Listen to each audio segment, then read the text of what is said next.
Il faut que ça finisse ces choses-là. Ça n'est trop. Tous les enfants de Dieu doivent maintenant savoir que le salut que nous avons en Jésus-Christ comprend toutes sortes de délivrances. Il n'y a pas un aspect de délivrance qui manque dans le salut que nous avons reçu dans le Seigneur Jésus-Christ. Nous lisons tous la Bible.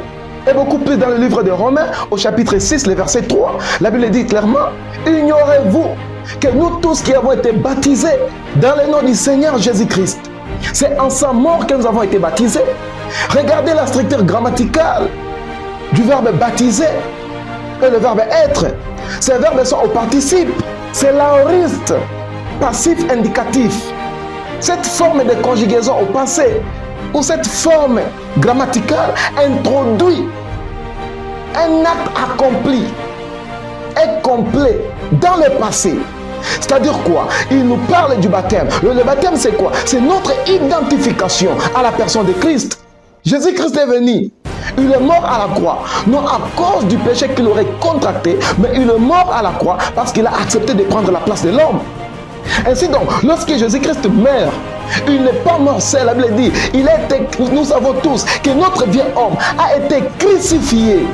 L'homme rebelle, l'homme pécheur, l'homme impie, l'homme charnel, son histoire a pris fin à la croix du calvaire. L'homme qui ressuscite d'entre les morts, ce n'est plus un pécheur, mais la Bible dit, si quelqu'un est en Christ, il est une nouvelle créature. Les choses anciennes sont passées. Voici, toutes choses sont devenues nouvelles. C'est dans la nouveauté de vie que nous marchons. Et tous les enfants de Dieu ne sont plus des pécheurs, ils sont des saints.